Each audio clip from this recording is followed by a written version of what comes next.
Saudara, ibu dan dua adik Peggy Setiawan memastikan hadir dalam persidangan pra-peradilan Peggy Setiawan di Pengadilan Negeri Bandung Senin besok. Keluarga Peggy akan menghadiri sejak hari pertama hingga persidangan pra-peradilan Peggy selesai. Kartini, Luciana, dan Amelia berangkat ke Bandung pada Minggu pagi. Ibu dan kedua adik Peggy akan menghadiri persidangan pra-peradilan atas penetapan tersangka Peggy Setiawan yang dimulai pada Senin 1 Juli 2024 esok.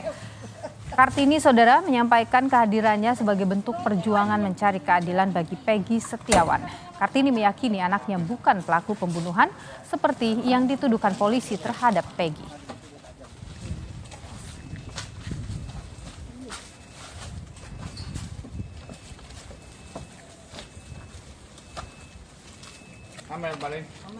Perjalanan sidang Peggy. Siapa aja Bu yang diajak ini? Ada Lucy, ada Amel, semoga Peggy cepat bebas karena Peggy memang tidak bersalah.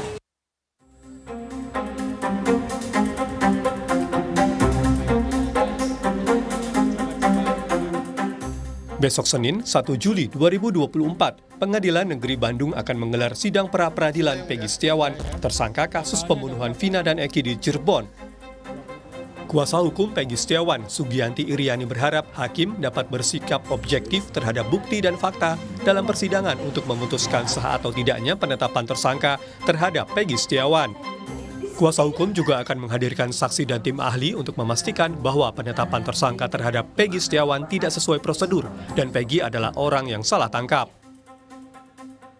Hakim tunggal Pak Eman Sulaiman adalah hakim yang objektif, jujur, dan akan menilai bahwa pra-peradilan ini dengan baik, dengan teliti, dan mungkin nanti bukti-bukti yang akan kita sampaikan juga insya Allah akan diteliti dengan baik oleh hakim tunggal ini, dan kita akan mendapatkan putusan yang seobjektif mungkin.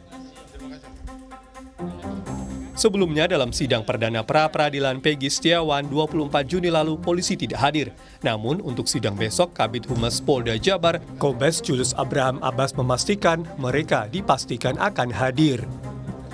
Tim kuasa hukum dari Polda Jawa Barat akan menghadiri kegiatan sidang pra-peradilan pada jadwal persidangan yang berikutnya dan akan menyiapkan materi gugatan persidangan yang telah dipersiapkan dari tim kuasa hukum Polda Jawa Barat. Di tengah sidang pra-peradilan yang akan dihadapi Peggy Setiawan, Kamis lalu Kejaksaan Tinggi Jawa Barat mengembalikan berkas acara perkara Peggy kepada penyidik Polda Jabar. Pengembalian berkas dilakukan karena jaksa peneliti menilai bukti dan fakta dalam berkas Peggy belum lengkap. Kasus pembunuhan Vina dan Eki yang terjadi 8 tahun silam hingga kini masih menjadi sorotan karena sejumlah kejanggalan termasuk penghapusan nama 2 buron dalam kasus pembunuhan ini. Tim Liputan Kompas TV. Pra-peradilan Peggy Setiawan yang sempat tertunda kembali dijadwalkan pada Senin 1 Juli 2024. Jika sesuai jadwal saudara, maka sidang pra-peradilan akan berlangsung selama 7 hari ke depan.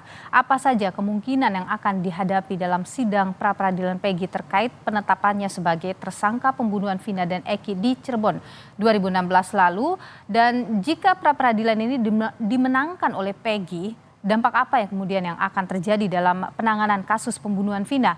Akankah ada efek domino dalam kasus ini? Kita bahas bersama dengan kuasa hukum Peggy Setiawan, Tony RM, ada Jamin Ginting, pakar hukum dari Universitas Pelita Harapan, dan juga mantan Kapolda Jawa Barat, Irjen Pol Purnawirawan, Anton Carlyan. Selamat sore Bapak-Bapak.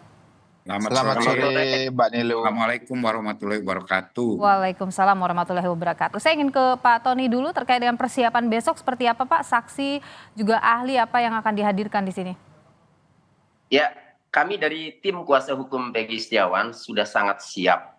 Makanya permohonan pra-peradilan didaftarkan sejak sebulan lalu, ya, itu berarti kami sudah sangat siap.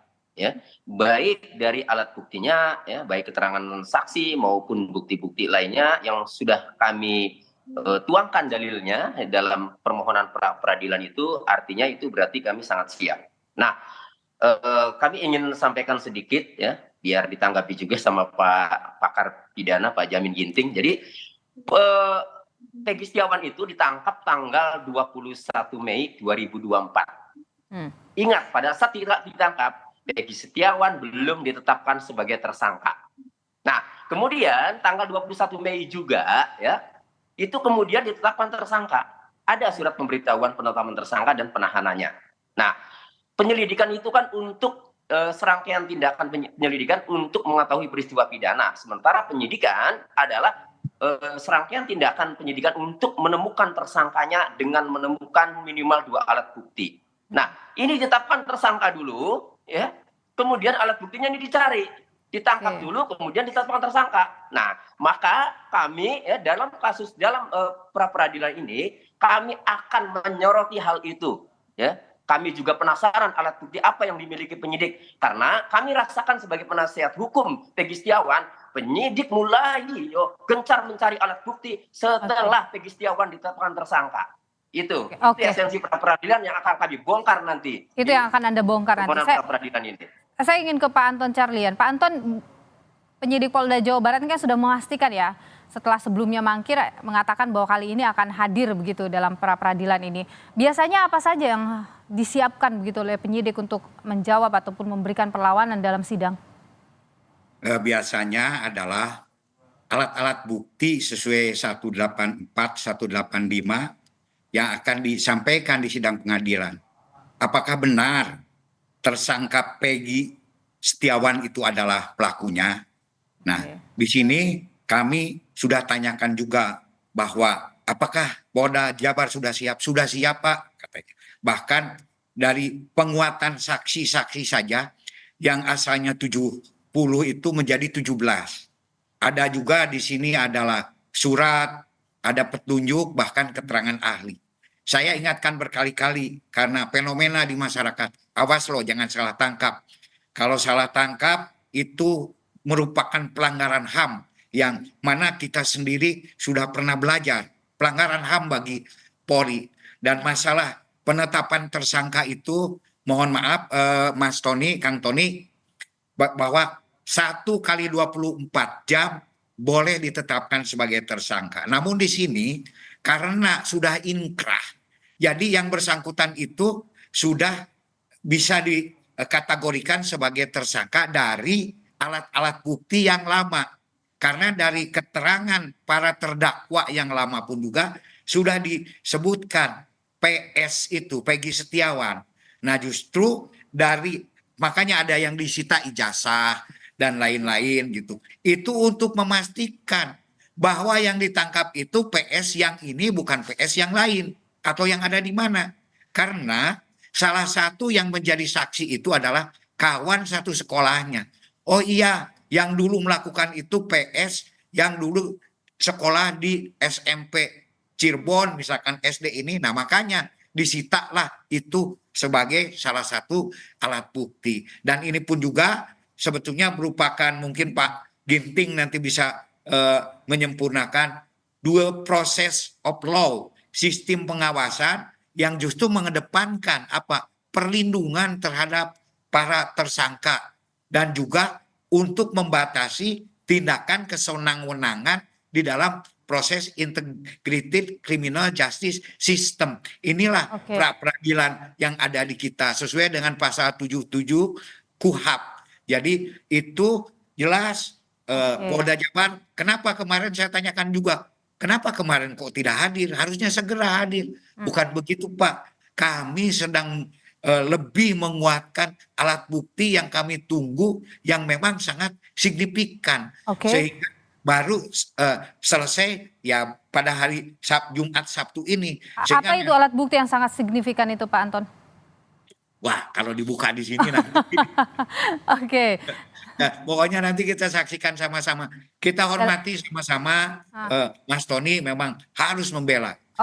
Jadi jadi kalau tadi yang disampaikan oleh Pak Tony soal alat bukti penetapan dilakukan terlebih dahulu baru kemudian polisi mengumpulkan alat bukti, itu terbantahkan dengan karena sudah inkrah itu, begitu ya Pak Anton? Ya betul saja. Namanya sudah DPO, sudah DPO itu tidak mungkin DPO saksi. DPO itu sudah tersangka. Baik. Dan yang sesuai dengan DPO itu sendiri ya itu PS yang sekarang, makanya ada fotonya. Fotonya juga di lab, Oke, ada baik. keterangannya, dan alibi Ya, gini, juga gini Bu, sekarang. gini. Makanya begitu. Makanya Ini menurut keterangan dari para penyidik di Polda. Nah, Oke, kalau gimana Pak Tony? pengacara begini. memang punya hak ingkar. Ya, Oke, saya Silakan tahan di saja sana Pak saya- Anton. Silakan Pak Tony. Karena memang tugas pengacara itu demikian. Tapi nanti kita buktikan, kita buka di pengadilan Oke, sama-sama. baik. Pak Tony silakan. saya jamin Pak Anton Carlian tidak baca putusan atas nama 8 terpidana yang inkrah. Saya jamin itu. Memalukan itu. Karena Pak, Oh, tidak dalam juga. putusan Di dalam pengadilan, putusan bukan Mahkamah PS, Agung disebutkan peran DPO-nya PS. Peggy alias Peran Peron. PS itu ada di sana Peggy itu. alias Peron. Bukan Peggy Setiawan, bukan PS. Anda baca tidak? Anda baca tidak? Oke. Betul. Saya Peggy baca alias alias Peron. Robi. Alias Robi pun juga Anda kan baca, sama. bukan PS, bukan Kemudian Peggy. juga Peggy Setiawan. Dan Iya, yang tapi ketika saya digeledah bukan, itu bukan pun Peggy juga Setiawan. adalah Oke. tempat Peggy di mana alias didapatkan Peron. foto. Oke, baik. Kita Makanya tahan dulu. nanti Kita tahan akan dulu Pak Tony. dibuktikan di Adalah pengadilan. klien kami ini Peggy alias Peron, bukan. Klien kami itu Peggy Setiawan. Itu. Oke. Baik, kita Tapi tahan di sana namanya Pak Tony. berubah jadi Robi pun juga kenapa? Kalau tidak ada apa-apa, kenapa harus berubah? Namanya tetap saja. Mau kemanapun juga ini adalah satu indikasi. Makanya daripada berdebat Anda tidak baca jelas, putusan. lebih Anda baik tidak saya baca baca Mahkamah Putusan putusannya Mahkamah itu Agung Peggy alias Peron, 163. DPO-nya. Jangan Anda bilang tidak baca. Saya baca juga. Anda jangan menjustis Peggy dalam alias hal Peron, ini. Anda baca coba. Oke, Belum jadi baik. narasumber, Anda baca. Kita tahan di sana Pak Ton. dulu. Pak Tony silakan. Apa yang ingin Anda sampaikan? Iya, Pak Anton ini tidak pernah baca putusan pengadilan. Karena di putusan Putusan pengadilan, Mahkamah Agung. DPO-nya itu. Anda tahu Pak dari mana Anton saya yang tidak terhormat. baca? Sebentar, saya mau ngomong ini. Bukan. Sebentar, saya Anda mau tahu ngomong. dari mana saya Peggy tidak baca? alias Anda jangan Oke. menjustis. Pak Peggy Tony, Setiawan. tadi pertanyaan Pak Anton adalah kenapa Anda bisa mengatakan bahwa Pak Anton tidak membaca putusan itu? Karena Pak Anton mengatakan yang sudah inkrah ini PS. Peggy, Oke. bukan PS. PS itu klien kami, Peggy Setiawan. Dalam putusan, Peggy alias Peron. Ingat, Oke. Peggy alias Peron. Bukan Baik. PS, bukan Peggy Setiawan. Baik, saya Bukan. tahan di sana. Pak Anton, di sana tertulis Sehingga- Peggy alias Betul, Peron bukan. bukan. Sehingga Bukan Nih, terpidananya saya lanjutkan dulu. PS, tetapi di dalam berita acara setiap Sehingga- keterangan. Pak Tony, keterangan- tahan dulu Pak Tony. Tahan. Biarkan Pak Anton menjawab dulu. Sementara yang ditangkap adalah Peggy Setiawan, ini Oke. orang yang berbeda. Pak Tony, tahan dulu. dilakukan pemeriksaan dulu, penyidikan dulu, bukan langsung ditangkap. Oke, baik. Kita tahan di sana dulu. Kita dengarkan bersama dulu ya jawaban dari Pak Anton. Begini, kalau namanya DPO, daftar pencarian orang, itu sudah jelas-jelas, sudah ditemukan 2 alat bukti yang sah. Jadi sudah langsung bisa ditangkap. Kalau diperiksa dulu dari mana, Anda tidak pernah jadi polisi, saya pernah jadi polisi. Dan kedua, keterangan dari mana itu? Dari hasil keterangan keputusan Mahkamah Agung. Di sana sudah dijelaskan peran PS alias Peri Perong alias Robi dan lain-lain. Makanya di sini jelas sudah ada 2 alat bukti yang sah. Oke. Sehingga boleh untuk ditangkap. Di Oke. sini. Baik. Jadi sudah ada peran di dalam, bukan berarti PS sudah Oke, ada. baik. keputusannya. Kita tahan dulu Tapi di sana. Peran PS sendiri itu sudah jelas ada di dalam kelompok yang 11 yang waktu itu. Oke. Sehingga Baik, di sini kita jelas tahan di sana. sebagai tersangka, bukan tersangka lagi, sudah ada PO. Oke, kita tahan di sana Pak Anton. Pak Jamin, kalau Ya. ini persoalan identitas ya yang ditanyakan, yang baik Pak Tony, kita tahan dulu. Saya mau bertanya dulu ke Pak Jamin Ginting. Pak Jamin, ketika persoalan identitas yang tertulis itu di putusan Peggy alias Peron, kemudian yang tertangkap Peggy Setiawan, ini apakah bisa jadi salah satu peluang alat untuk kemudian perdebatan di persidangan pra peradilan? Ya, dalam konteks hukum pidana mencari kebenaran material, itu identitas seseorang itu sangat penting. Bahkan dalam pelimpahan perkara ada foto, ada nama asli, dan identitas itu jangan sampai salah. Nah, itu yang esensial ya dalam konteks pidana. Makanya kalau ada keterangan dalam suatu putusan, apakah putusan itu sudah ingkrah, menyebutkan nama seseorang, dia ikut serta melakukan tindak pidana. Anggaplah disebutkan dalam putusan itu, disebutkan namanya Peggy alias Perong, begitu ya. Oke. Maka akan dicari Peggy alias Perong, bukan Peggy Setiawan. Kalau di kemudian hari ada keterangan lain yang mengatakan Peggy alias Perong itu adalah Peggy Setiawan, maka harus dicari keterangan-keterangan dari saksi-saksi lain, apakah benar Peggy Perong itu Peggy Setiawan. Kalau Peggy Setiawan, berapa orang yang namanya Peggy Setiawan di Cirebon yang terindikasi sebagai orang yang diduga melakukan bersama-sama pembunuhan tersebut. Harus diperiksa Peggy Setiawan beberapa orang begitu. Jadi bukan hanya tertuju kepada satu orang tertentu begitu. Nah dari akhirnya akan ditemukanlah indikasi bahwa orang yang disebut Peggy Perong tadi atau Peggy Setiawan dengan 2 alat bukti yang sah, dia dinyatakan sebagai orang yang patut diduga yang disebutkan oleh dalam putusan tersebut. Nah itu harus ada alat bukti tersendiri karena ini kan pasal 340 ya, pembunuhan berencana. Jadi nggak bisa hanya cuma contohnya tadi itu ada bukti ijazah, ada bukti foto, enggak. Harus dibuktikan juga dengan scientific evidence. Contohnya di mana orang itu pada saat itu, kapan orang itu bersama-sama melakukan, kan ada bukti contohnya terkait dengan dia main HP di mana pada saat itu, atau ada indikasi CCTV atau komunikasi dengan pelaku melalui chat atau WA atau segala macam. Itu yang bisa kita dapatkan untuk membuktikan bahwanya Peggy Perong itu adalah Peggy Setiawan yang saat ini benar-benar dijadikan jadi pembuktian tersangka secara saintifik nanti dalam persidangan tentang apakah itu Peggy yang dimaksud, Peggy Perong ini adalah Peggy Setiawan yang sekarang. Itu yang harus dibuktikan. Pak Tony, siapa saksi-saksi yang bisa menguatkan bahwa Peggy Setiawan ini bukanlah Peggy alias Perong yang dalam amar putusan itu? Kita akan jawab usai jeda berikut ini, tetap di Kompas Petang. Kali perbincangan kita sore hari ini, saudara, masih bersama kami ada Tony RM, kuasa hukum dari Peggy, kemudian Jamin Ginting, pakar hukum dari Universitas Pelita Harapan, dan juga ada Irjen Pol Purnawirawan Anton Carlian, mantan Kapolda Jawa Barat. Saya ingin ke Bung Jamin Ginting dulu. Bung Jamin, ketika misalnya dalam kasus ini dimenangkan oleh Peggy Setiawan, bagaimana dampaknya ini kemudian pada proses penyidikan dalam kasus Vina? Terkait dengan putusan pra-peradilan, tentunya kalau nanti dinyatakan penetapan tersangkanya tidak sah, alasannya apa? Alasannya yang paling mungkin kan adalah tidak cukup alat bukti untuk menjadikan Peggy Setiawan ini yang saat ini ditersangkakan sebagai tersangka. Akhirnya berarti ada Peggy Setiawan lain atau Peggy alias Perong lain yang pelaku, yang DPO, bukan dia begitu. Atau masih ada alat bukti lain yang menurut pra-peradilan ini kurang untuk dijadikan alat bukti. Nah ini harus dicari, atau proses penetapan tersangkanya tidak sah karena berdasarkan prosedur yang hukum acara yang ada tidak cukup 2 alat bukti sebagaimana dimaksud dalam pasal 184 tersebut. Dan indikasi itu kelihatannya ada. Kenapa saya bilang? Karena kemarin waktu jaksa penuntut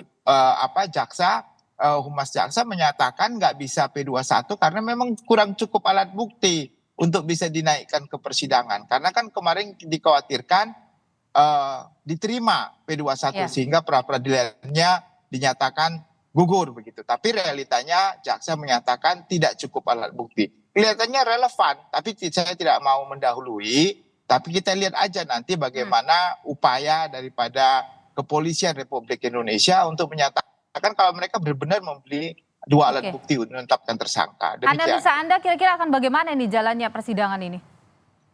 Saya melihat begini, kalau yang dihadirkan selama ini alat bukti yang disampaikan ke publik terkait dengan foto dan juga ijazah, saya sepertinya tidak yakin bahwa apa yang dijadikan tersangka ini benar-benar Peggy Perong yang disebutkan dalam putusan tersebut. Kenapa? Atau ya karena untuk menentukan seseorang itu ada di lokasi dalam suatu perbuatan pidana tentu ditentukan dengan scientific evidence, Mbak Nilu. Artinya ada orang yang melihat dia ada di situ atau ada koordinat dari suatu CCTV yang menyatakan dia ada di situ. Ada DNA, rambut, dia ada di situ. Atau ada saksi-saksi yang menerangkan, melihat dan mengalami sendiri bersama-sama dengan dia ada di situ. Kalau hanya satu saksi itu bukan saksi, ya. Unus testis, nullus testis. Jadi perlu minimum 2 orang saksi untuk membuktikan kebenaran sebagai saksi. Jadi kalau menurut saya kalau satu ya bukan saksi namanya. Begitu, Mbak. Baik, Pak Tony, bagaimana siapa saksi-saksi yang kemudian Anda bawa yang bisa menguatkan bahwa ada kesalahan di sini, kemudian ini bukan Peggy atau Peron yang dimaksud dalam amar putusan?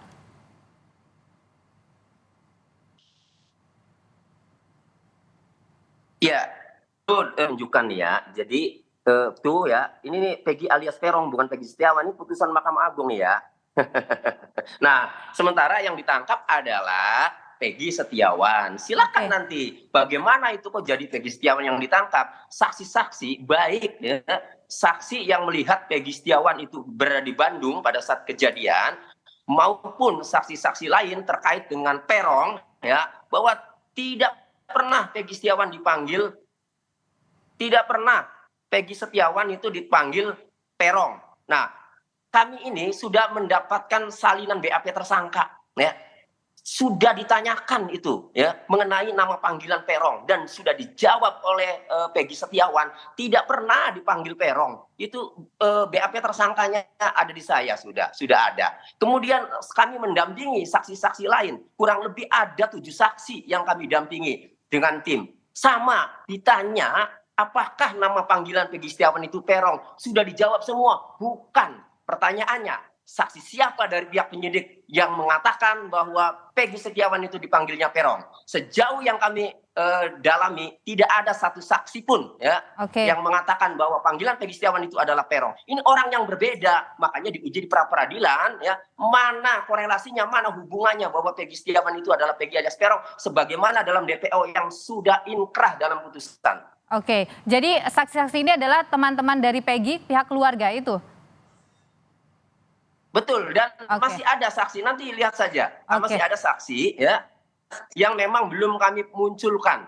Ya. Dan baik. Itu nanti akan terang benderang nanti. Baik, Pak Anton, kalau misalnya Peggy Setiawan menang pra peradilan ini, bagaimana ini? Polisi akan membawa kemana kasus ini? Yang jelas, kalau memang bukan Peggy Setiawan yang ini, berarti ya memang ada Peggy Setiawan yang lain. Nah, tentu saja dampaknya itu ya polisi harus mencari lagi DPO yang sebenarnya yang mana gitu kan. Dan juga ini juga akan berdampak pada apa? Ya, PS yang ini nanti boleh ganti rugi, boleh rehabilitasi dan lain-lain. Tetapi semua itu juga tadi harus dibuktikan di sidang pra-peradilan. Nah, bahkan termasuk saya tanyakan, apa betul waktu itu ada di sana? Pak, mohon maaf, Jenderal katanya. Alibi pun juga sudah kami dapatkan, ada petunjuk digital forensik dan juga ada saksi ahli. Makanya masing-masing sesuai versinya silahkan. Nanti sampaikan fakta-fakta ini di pengadilan. Saya hanya sekarang sebagai masyarakat biasa, silakan. Saya tidak memihak kemana-mana, tapi yang penting jangan ya istilah menyerang personal. Seperti tadi, ya kita kepada masalah-masalah alat bukti saja, masalah substansi, dan di dalam pra-peradilan itu sendiri itu tidak dinyatakan substansinya, tapi hanya untuk membuktikan alat-alat bukti. Nah sekarang alat bukti mana yang paling relevan, yang paling kuat? Apakah alat bukti yang didapatkan oleh Mas Tony sebagai pengacaranya, ataukah alat bukti yang didapatkan oleh kepolisian? Disinilah nanti kita akan uji criminal justice system ini di kita akan nantikan besok dalam persidangan pra peradilan. Semoga saja memang Polda Jawa Barat hadir ya dalam persidangan besok. Terima kasih Pak Anton Carlian, Irjen Pol Purnawirawan Anton Carlian, mantan Kapolda Jawa Barat. Terima kasih juga Bung Jamin Ginting, pakar hukum dari Universitas Pelita Harapan, dan juga Bung Tony RM, kuasa hukum dari Peggy Setiawan. Terima kasih sudah berbagi pandangan di Kompas. Terima kasih. Terima kasih.